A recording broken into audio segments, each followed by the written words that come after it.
Doc Loves the Kids, a local Kitsap County nonprofit organization established in 2015, whose mission is to provide activities, programs, and community support for at-risk youth. They put the U in community. Doc Loves the Kids.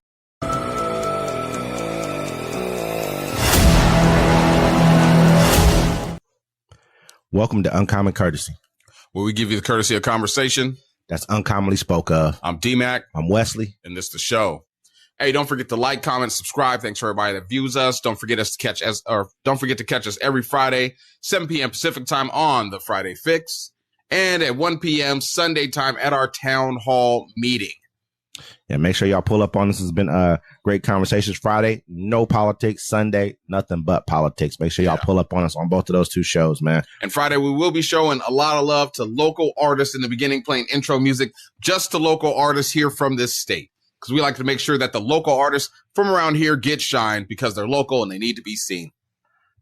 Yeah, but let's get to it, man.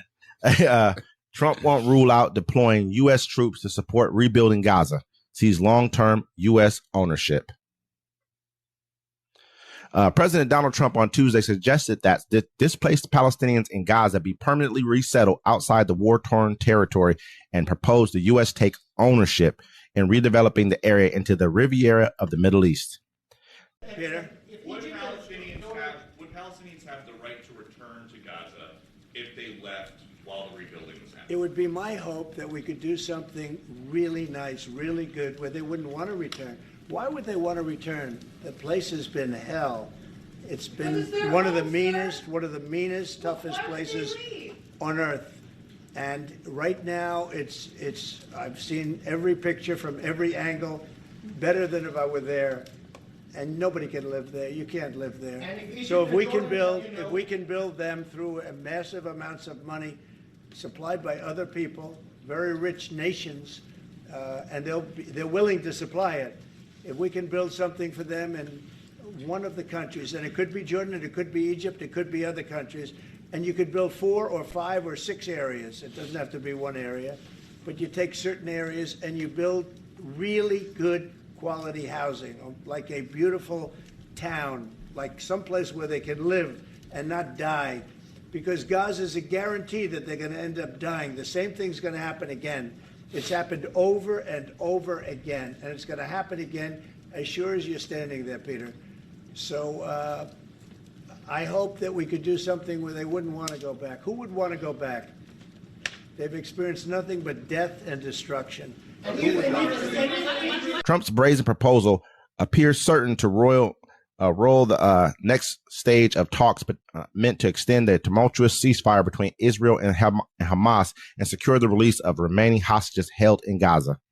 The provocative comments came as talks are ramping up this week with the promise of surging humanitarian aid and reconstruction supplies to help the people of Gaza recover after more than 15 months of devastating conflict. Now Trump wants to push roughly 1.8 million people to leave the land they have called home and claimed it for the U.S. perhaps with American troops. The U.S. Follow up on what you were saying about the Gazans leaving Gaza, going to other countries. One, where exactly are you suggesting that they should go? And two, are you saying they should return after it's rebuilt? And if not, who do you envision living there? I envision a world, people living there, the world's people. I think you'll make that into an international, unbelievable place. I think the potential in the Gaza Strip is unbelievable. And I think the entire world, representatives from all over the world will be there, and they'll live there. Palestinians also. Palestinians will live there. Many people will live there. But they've tried the other, and they've tried it for decades and decades and decades. It's not going to work. It didn't work. It will never work. And you have to learn from history. History has, just can't let it keep repeating itself. We have an opportunity to do something that could be phenomenal. And I don't want to be cute. I don't want to be a wise guy, but the Riviera of the Middle East, this could be something that could be so bad. This could be so magnificent. But more importantly than that is the people that have been absolutely destroyed that live there now can live in peace in a much better situation because they're living in hell. And those people will now be able to live in peace. We'll make sure that it's done world class. It'll be wonderful for the people. Palestinians mostly we're talking about. And I have a feeling that despite them saying no, I have a feeling that the king in Jordan and that the general president, but that the general in Egypt will open their hearts and will give us the kind of land that we need to get this done. And people can live in harmony and in peace. Thank you all very much. The U.S. will take over Gaza Strip. We will do a job with it, too, Trump said at an evening news conference with Netanyahu by his side. The president, who made his name as a New York real estate developer, added, "We'll make sure that it's done world class. It'll be wonderful for the people." Palestinians mostly, we're talking about. So he's saying they're talking about the Palestinians, but. Yeah, no, what they're doing, they're going to take the land, build some condos like they planned on it. Just like they said. It's crazy how people said, oh, I think we'll have a better chance with Gaza with Donald Trump. I said, no, you won't. Yeah. He bought that money and real estate. And that's exactly what that area is, money and real estate. The Palestinians are going to be kind of lost like people like Louisiana Ninth Warders.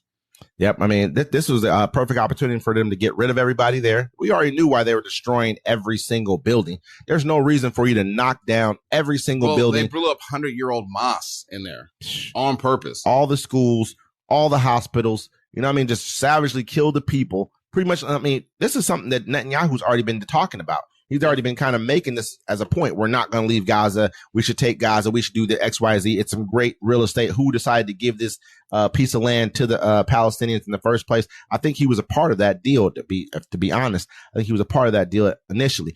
But this, to me, man, it tells us who we really are as America. Not all of us, but obviously the people we voted for, we put into office. He's coming in here basically saying that I want to now just displace every person, because that used to be Palestine.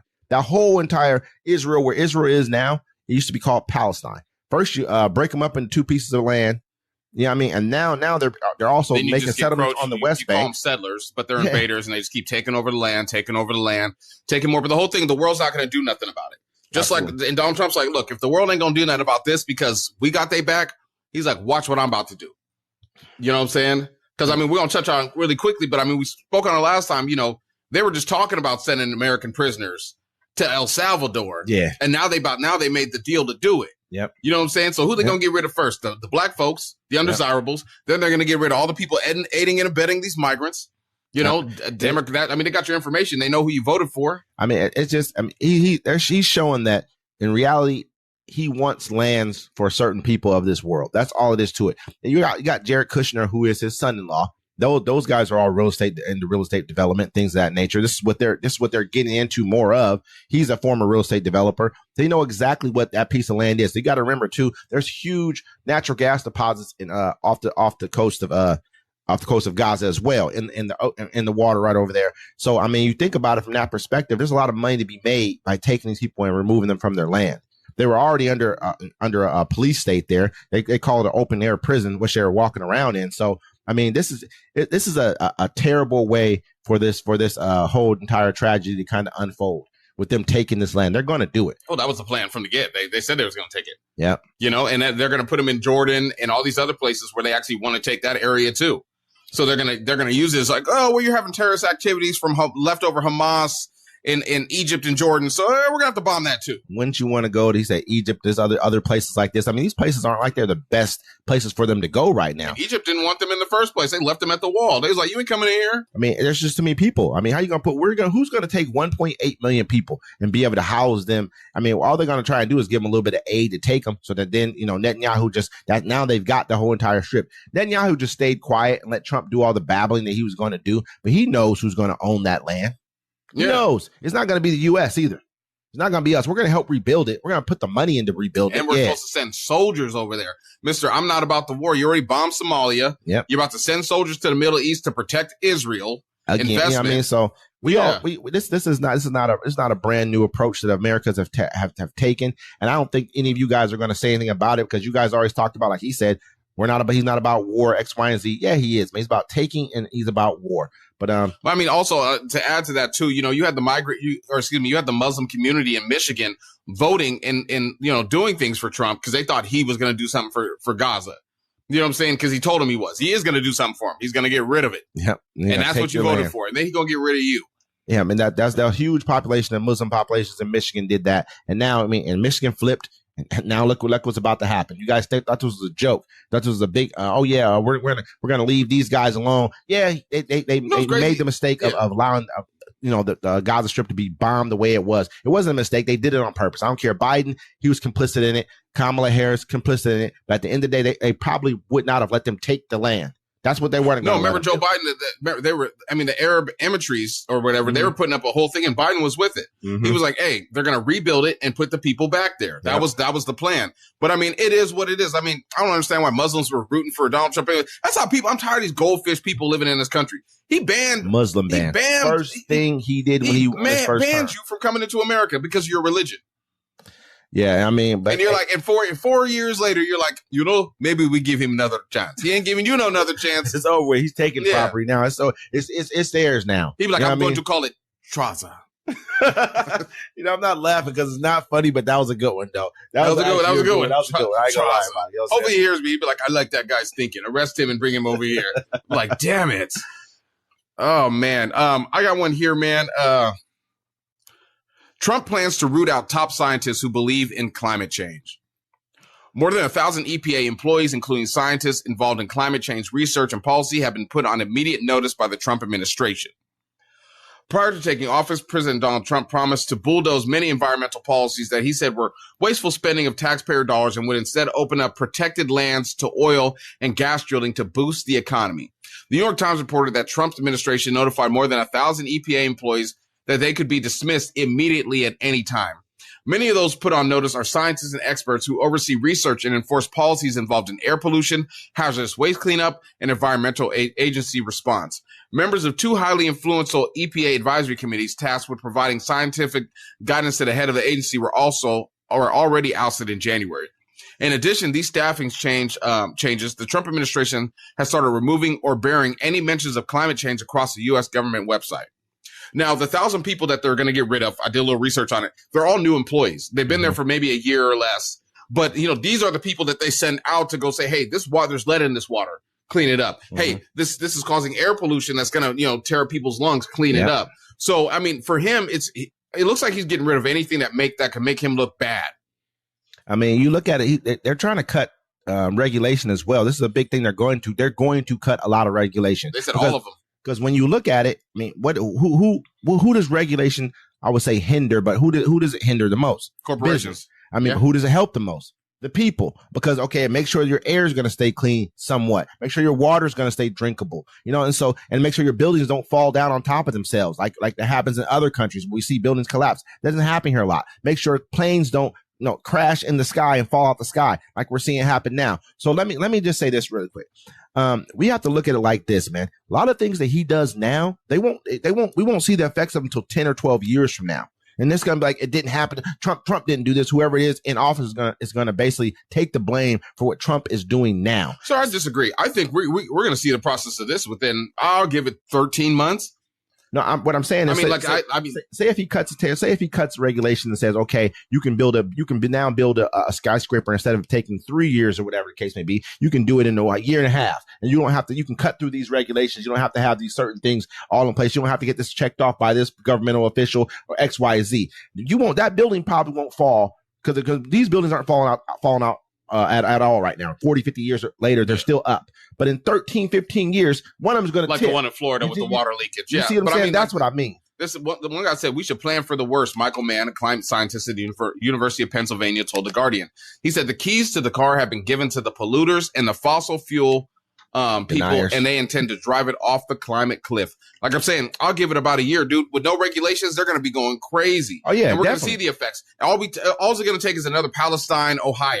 Yeah, for everyone to realize, what are they doing for the people? Well, you can't sue them anymore. A lot of times what it boils down to is, say if I'm building a pipeline, that pipeline might not burst for 4 or 5 years. I might make it just good enough so that 5 or 6 years later, nothing will happen. You know what I'm saying? But it ain't going to be like it is now where they're not busting for 50 years. It's not happening. You know what I mean? We're not getting those effects. You know what I mean? That's what I'm saying. It's like, we're going to catch it. We're going to start seeing little things happen, but it'll be a leakage because you've already had these regulations in place for so long. It's not going to be overnight that now that regulation is gone, that tomorrow something's bad is going to happen. Yeah. It's going to take a while to kind of take place. And so instead of them putting in, some PVC, instead of them putting in steel or whatever, they're going to be putting in PVC and X, Y, Z. So it's going to take about this. Remember the Supreme Court, they said no one had to, they took away regulations. Remember, they took away, and instantly the next month, saying they were poisoning the water in what state was that? Not Arizona, but I know what you're talking about. Yeah, they was poisoning the water. I think it was Arizona. It was the Air Force or whatever. Yeah, they're poisoning the water right then and there. Said that, since they've passed the law saying that you guys can't really do anything about it,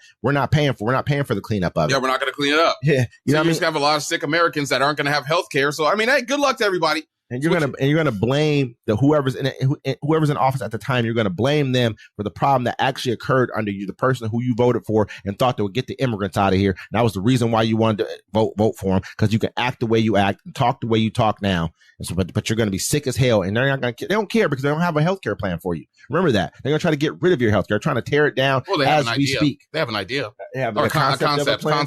Concept of a plan. That's what it's called. Die in the streets, bitch. I'm saying pay more money. Let us have your house. I mean, that's what it's basically called. But political uncertainty remains as Trump strikes temporary tariff deal. The impacts of Donald Trump's long praised pledge to use tariffs as a political cudgel started to come in focus Monday, even as the president cut last minute deals with some of the country's closest allies, allowing him to back down from his initial threats. On Saturday, Trump announced that he would slap broad 25% tariffs on Canada and Mexico, both U.S. allies, and 10% tariffs on China, a political foe. The move is expected, but it still sparked fears about the rising cost of goods across the U.S. economy. That concern particularly potent because Trump campaigned heavily on lowering costs and easing inflation. If they are fully implemented, Trump's tariff proposal would affect American households' purchasing power by $1,000 to $1,200 annually, according to the Budget Lab at Yale University. The first domino to fall came early Monday when Mexico President Claudia Sheinbaum announced a deal had been reached to delay tariffs on her country by 1 month in return for Mexico's agreeing to beef up its presence at the border with the United States with 10,000 members of its National Guard. It was an effort to placate the Trump administration, which at times has been inconsistent with its messaging about the rationale for tariffs, but has consistently said curbing the flow of drug trafficking into the United States is a main focus. Trump officials quickly took a victory lap after the announcement, even as several steps to avoid a potential heated trade war remain.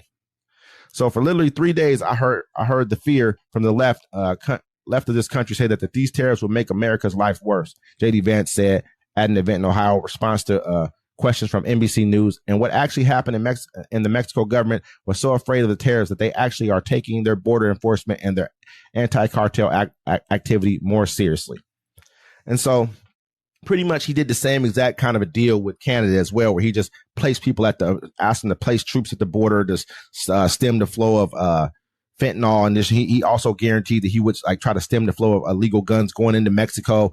I mean, when I look at this, man, this is not a victory at all. This is not a victory of any sorts. This is really you understanding that 70% of our fruits and vegetables come from Mexico. And 70% of our gas and natural gas and oil come from Mexico and Canada. Absolutely. See, the whole thing is Canada's like, hey, you want to play games? Hey, we're going to take all your alcohol off the shelf. We're not going to sell American products.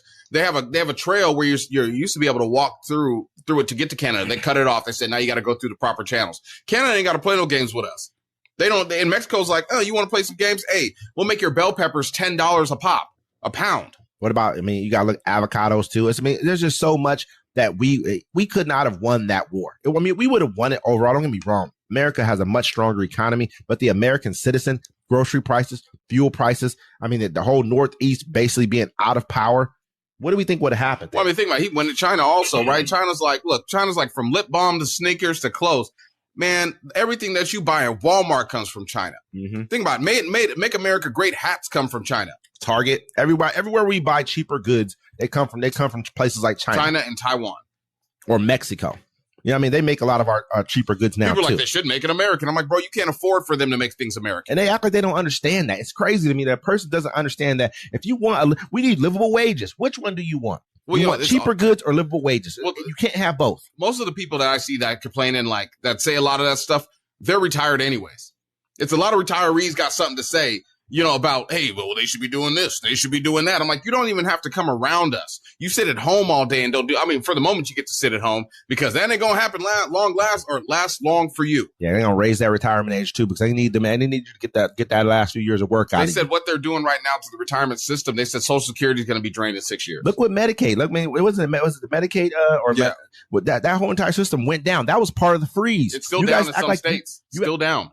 They act like they don't understand that. I mean, you think that just went down on that day for no reason? That was an accident. That was an accidental thing that went down that day when he froze all the government programs. When he's talking about food stamps, Medicaid, he don't care about y'all. He don't at all. You're of no use to him if you cannot produce. If you can't produce in this country, you're of no use anymore. Now you're just a drain on the economy. How do I get rid of you? What do you think COVID was about?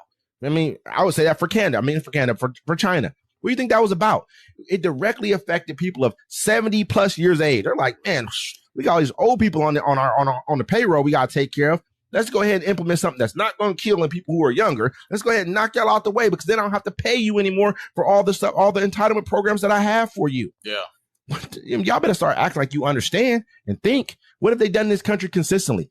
Worked you from the time you're 18 to 65. You know what I'm saying? And then as soon as you can retire for a few years, you get sick because they're giving you this bullshit food, have you drinking all this bullshit water, and then you get sick. You got to go to the hospital. You ain't got good health insurance. So what you got to do? Sell your house. Because now if you want to live for a few more years, sell your house. You got to beat this cancer. And now you're going to go work. Now you're going to go live in an assisted living facility that takes 70% of your check. Period. Off tops. You know what I'm saying? Speaking of your check, Musk now has access to federal payment systems. What does that mean? With Elon Musk's Department of Government Efficiency gaining control of the Treasury Department payment system, consumer advocates and Democratic lawmakers are raising alarms about the group's access to the federal government's financial spigot, as well as sensitive data such as Social Security numbers of most taxpayers. Doge, a Trump administration task force assigned to find ways to reduce federal spending, now has access to a Treasury unit called the Bureau of Physical Services, which distributes trillions in payments each year, including Social Security checks, federal salaries, according to Associated Press. Musk's access to the payment system is raising concerns as it comes just days after the White House ordered a broad freeze on federal grants and loans, causing confusion with federal assistance programs at nonprofits and among Americans receiving government aid. The same day, state Medicaid programs said they were locked out of the Department of Health and Human Service systems to track and distribute money. While the White House later rescinded the memo and a judge halted the freeze, Doge control of the Treasury payment system raises questions about the Trump administration's ability to halt the flow of federal funds for programs including Medicare and Social Security. It's also causing concerns about Doge's access to the personal and financial information of most taxpayers. Folks, you've been duped. Now they have control of the money. They're not just going to stop at red states and blue states, because even if they do blue states, some of you still live there. A lot of you still live there. They have, you should have clinched your pearls when you had your chance. It's crazy. My mom came in and she's like, yo, they just canceled out my Social Security. I'm like, well, they're about to. I mean, people act like they don't understand what's going on here. He just made a deal with Visa, and X made a deal that now they're making a new payment system. What do you think he wants your information for? There's reasons why he wants to understand where the money is, where the money is going. He has a broad plan. Y'all let an illegal immigrant come up in here and fuck y'all shop up. Yep. That's what I'm saying. It ain't just y'all shop. It's all of our shop. This dude don't care about nobody. We should have brought up the South African thing. We'll bring it up later. I'll actually do a segment on that on tomorrow's show. But the fact of the matter is, man, he only wants to bring in South Africans. He's talking about, like, we need to bring in South African whites into this country because they bring value, wherever they go. They're always economically sound. XYZ. Well, that's the whole thing they're doing right now. The DEI, they want to get rid of everybody but white males. But with this is crazy because now they can just freeze all the money. Yep. Think about it. I mean, I've already seen parents complaining that they can't get their kids into Head Start. They're like this. Oh, you guys tripping? Freeze their money in California. He has to. This dude got so much control. No one elected him to be president, but we did. You all elected him to be president when he bought your vote. He bought your vote. You all laughed and yucked it up. I watched y'all still advocating for him when he called y'all dummies. You know, it's funny. He said You know, it's you're crazy. stupid. These people, the people that are sitting here like, oh, it's not going to affect me. Good. They should be doing it. No. Okay, cool. It may not affect you, right? But once you leave your house and you go somewhere and you realize you can't shop at the place because it's closed because nobody's coming in to bring in the food. Nobody can work there. That old lady that she used to talk to at the counter, she just died 2 weeks ago because she couldn't afford her insulin. Then you'll understand what you've done to the people around you. You know what I'm saying? I mean, there's a lot of people out here that just sit at home and don't talk to nobody, and they're evil as fuck. But I'm saying it may not affect you, but everyone around you, even if you're related to them or you're not, they're all fucked. It's going to affect you. It was going to affect everybody. I'm listening to a trucker say, he's like, man, I normally go and run this route. And normally it's about 24 pallets every time I'm here. Maybe there's one or two less or whatever, but I run this route. It's a fruit and vegetable route out in California. He said it's been consistent. They've never canceled on me. They might be like a few pallets less than what there normally is, but this time there was only supposed to be 13 pallets. And I get there and they canceled it on me. They said they don't even have enough. Their workers haven't been showing up. You think that's not going to affect you? You got to eat. Everyone eats. Doesn't matter what you eat. Something fresh is probably been put in there somewhere down the line.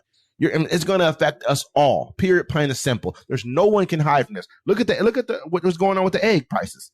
Yep, the eggs are expensive, and that's mostly from the bird flu. That's what's going around because most people don't understand, and they'll be like, "Oh, I wouldn't mean the bird flu." Well, this is what happens if you have 100,000 chickens in your farm, and you have them spaced out between two separate pens. So there's 50,000 in this one, 50,000 in this one. One bird gets the bird flu in one of those pens. You got to kill all the birds, every last one of them, because they're all going to get sick. And if you get sick from the bird flu, you will die. The man in Louisiana already died. So you have to understand that's why the price of eggs is so high. But now, since they got rid of so many government agencies that actually can look into these sicknesses, it's just going to get worse. They just found hundreds of ducks dead in Michigan from the bird flu. It's spreading to other species of animals, cows, cats, goats, big cats. Remember you were talking about cats, dogs are getting it. And not even saying like cats. We're talking about like lions, big, you know what I'm saying? Like snow leopard, shit like that. Yeah, no, house cats. Mice, people. It's going into, and think about it, they're getting rid of all these government agencies that keep you safe. See, usually people, it's easy to watch a new administration come in because even when Trump came in last time, he didn't change all this much stuff. It's just, they try to add things to make your life better. You know what I'm saying? They tried to give you the tax cuts and it fucks you over in the long run anyways. Now they're just taking things away and there's nothing that's going to replace them. And some of you guys don't get that.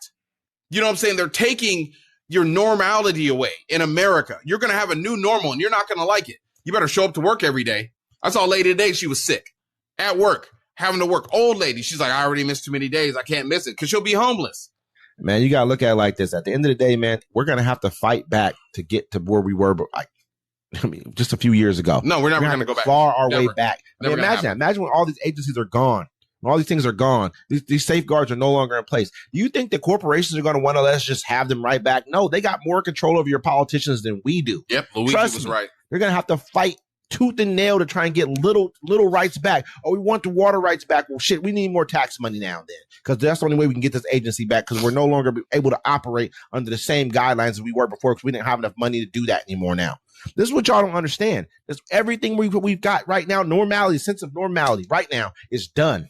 He's taking all that away. You think, oh, I saw some people like to say, good, they need to have been working a harder job. Some of these people get real complacent in those jobs. What do you think is going to happen when those people who work for the government can no longer pay to get a new roof put on? Because you're probably a roofer, or you're probably a cement guy or something like that. Or you're probably a builder of some sort. Or you probably do construction. What happens when they don't do the buildings no more? Or what happens? There's nobody to pay for these things that have happened. These government jobs supply people with good money, so they can pay for those kind of luxuries that you probably work for, or a plumber or something like that. You know what I mean? Let's be real here. We don't think about those things until it's too late. But multiple ICE impersonations arrests made during nationwide immigration crackdown. Authorities in at least 3 states have arrested individuals allegedly impersonating immigration and customs enforcement officers at the time when real ICE agents have ramped up immigration enforcement efforts under the Trump administration, adding to existing fears of law enforcement among migrant communities.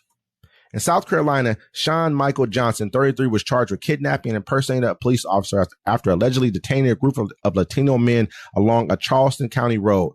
Johnson is accused of willfully and unlawfully presenting himself as an ICE agent and detaining a vehicle of individuals from moving, according to court records. The incident was recorded by one of the victims, took place on Sullivan's Island near Charleston on January 29th. You all got caught, Johnson is heard saying on video. Where you from? Mexico? You from Mexico? You're going back to Mexico. In the video, Johnson is seen taking the driver's keys, mocking the driver's accent while jiggling the car keys in his face. At one point, he is seen trying to take the driver's phone. The driver calls a friend speaking Spanish, says, I don't know, man. He's saying immigration. Now, don't be speaking that pig Latin in my effing country, Johnson says, knocking the phone out of his hand. I mean, Johnson looks like a broke ass dude too. Like that was like my country. Like you don't own nothing. The poorest among us, man. This is LBJ. Remember the comment that I made before? He making you guys feel like you're somebody. This is what it boils down to. You're a bunch of nobodies. You're giving you an opportunity to feel like you're somebody in a country when you're really a dinosaur. You're passing. It's over. Your time is done. Move on. That's what you really need to do but you'd rather destroy everything around us. I already told you that. Why not? Exactly. Once a black man became president, you're like, that's not what the founding fathers wanted for us. So, some people would rather burn it down than give it back. That's what they're doing right now. They're changing the whole government and they're making everyone white males in power. So it'll never get back to where it was. And they're trying to make it normalized that it should be white people in power. Again, they're trying to normalize that's the normal. That's the way it's supposed to work. But like I told someone already, the two greatest periods of wealth in our history was during slavery, when blacks did the work, built the country. You know what I mean? That's one of the largest points. And the second point was after, you want to call it in more of inclusive policies after 1965 and on.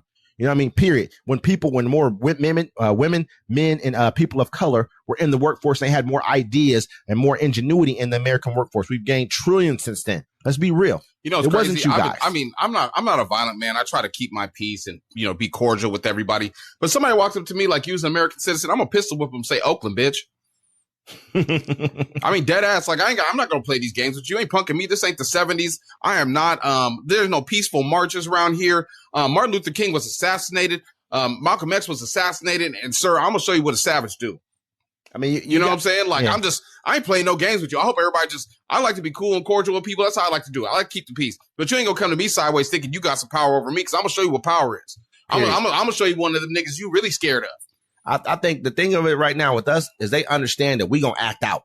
They play with us right now. You got the Latins kind of a little bit nervous right now because they don't know. They was in LA, bro. They was in LA. They took over the freeway on Sunday, blocked it off, Mexican flags and everything. But that makes it. No, that bothered me too. That bothered me too, though. It's crazy though how like you don't want to get deported back to this country, but you waving the flag. Some guy said that. He was like, that's like me going. He was like a Mexican dude. He's like, that's me going to Africa, saying, hey, you can't kick me out of here, but I'm waving an American flag in Africa. I think maybe they're telling them that we're Mexicans. Then go back to Mexico. No, but they're Mexican people. I'm a black person. If you're a Mexican person, wave the American flag. This is where you want to be. You don't want to be in Mexico. Why are you waving your Mexican flag? That makes sense. I think they're letting them know that we're standing up, man. Yeah, because in reality, wave your American flag. Say, no, this is where we're from. This is where we're going to stay. We love America. California, you go into parts of Utah, probably Nevada, Colorado, down into Phoenix, Texas, New Mexico. That was all Mexico. It used to be. It's before. Not no more. Now it's America. No, I understand. But now I think that they were trying to push that narrative. I get it, because someone else is saying, why are they over here waving this flag? They're letting you know we're Mexicans. But we're Mexican Americans. They can be proud of being Mexican. If we knew where the hell we was from in Africa, we'd be proud of that too. Yeah. It's just like being a Jamaican and saying you're a Jamaican American. But I'm from Jamaica though. I'm Haitiano. I'm Haiti. You know what I'm saying? They don't have a problem because they know where they from. The reason we say America so much, bro, if we knew we were from in Africa, we would talk about that too. Remember when blacks used to wear the African emblems all the time? The big African, you know what I'm talking about? I hope you remember that. You know, might be too young. I don't know. But we used to wear these African emblems around our neck. 57 years old like you. I'm just saying, damn. We used to wear them African symbols around our neck because we were letting people know that we were proud to be black, and we're black people from Africa. Yeah, but this ain't the time to do it when you're trying not to get deported. I think I would have rounded up everybody with the Mexican flag. Like, here, you can go back there since you love it so much. Ain't that crazy? That's how we think, because they're really already talking about us right now too. They're really already talking about us right now. If you're trying to stop immigration, you shouldn't be waving a foreign flag. You should be waving an American flag. We're Americans too. We love America, and we're here to stay. You don't wait. You don't be like, hey, don't kick me back to Mexico. But we are proud to be. We're Americans. We're proud to be of Mexican descent. We're proud of it.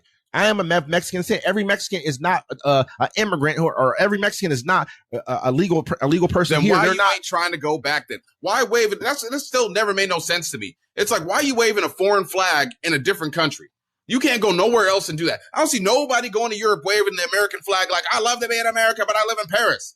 You know what I'm saying? That's one thing I don't agree with. If you don't want to get deported back to Mexico, don't wave the Mexican flag and let people know you from Mexico. Wave the American flag. They already gonna pull you over if you look Mexican. What are you talking about? They don't care if you Mexican or not. They're gonna pull us over because we look. Man, I'm putting the American flag. And what did they say about the lady who was eating the cat?